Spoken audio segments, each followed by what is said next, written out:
You're watching the Press Pass from the Oklahoman newsroom. I'm Mike Sherman, sports editor of Oklahoman. Here talking to Columnist Berry Tramel. The intention is to give you an inside look at the stories we're working on, the people who are working on them, and today Barry's working on a column sort of bidding farewell to Texas A&M. Barry, are you going to miss the Aggies? I'm going to miss the Aggies for a lot of reasons. Number one is their band.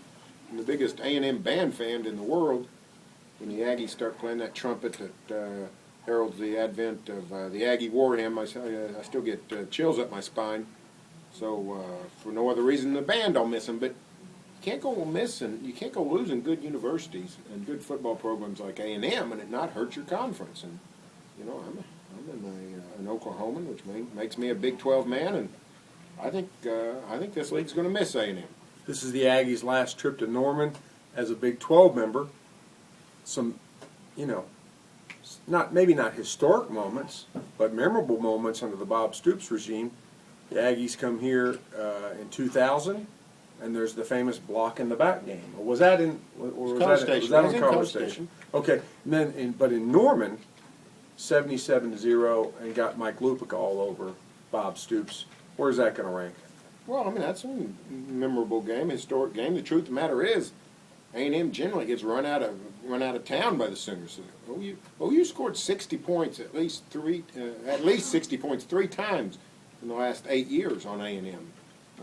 But the Aggies, spring the upset too. 2002, down in College Station, they beat Oklahoma, knocked OU off number 1. Last year, down in College Station, 33-19, really seemed to put the Sooner season on the edge of the cliff. OU rebounded, won the Big 12 title, but it's a really good series, a lot of good games.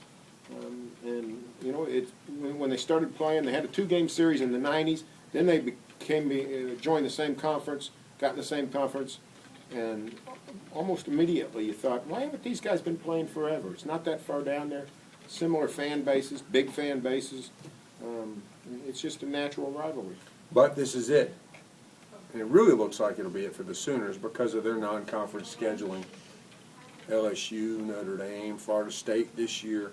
But is there a chance we'll see the Aggies again, maybe playing Oklahoma State? I don't see it in non-conference. I was up in Stillwater earlier today and I asked somebody in the administration, and there just doesn't seem to be much appetite for a non-conference game against A&M or much of anybody. Frankly, if we keep this 9-game conference schedule, I don't think you're going to see a stiff non-conference schedule by OSU. I think they're going to be content to play 3 rum-dubs. So I think the Cotton Bowl is probably the best chance, Cotton Bowl Classic, OU or OSU against A&M in the future, Big 12 versus SEC. I think that's our best chance to see the Aggies again. The irony, of course, is that some of the hot water you've gotten into in the past with readers was with Texas A&M fans. A couple of years ago, in sort of a compliment to the Aggie marching band, you called them the Chinese Army. What was that reference? And well, what happened? Yeah, one of the things that impresses me about the Aggie band is how big it is. It's over 400 members. I said they come at you like the Chinese Army. And some A&M fans thought I was dogging the band, which couldn't be further from the truth. So, they just didn't really understand the reference, but that's okay. I think they like me now. They liked the blog I did when OSU played A&M. I think they're going to like this column. So I imagine that I got the Aggies on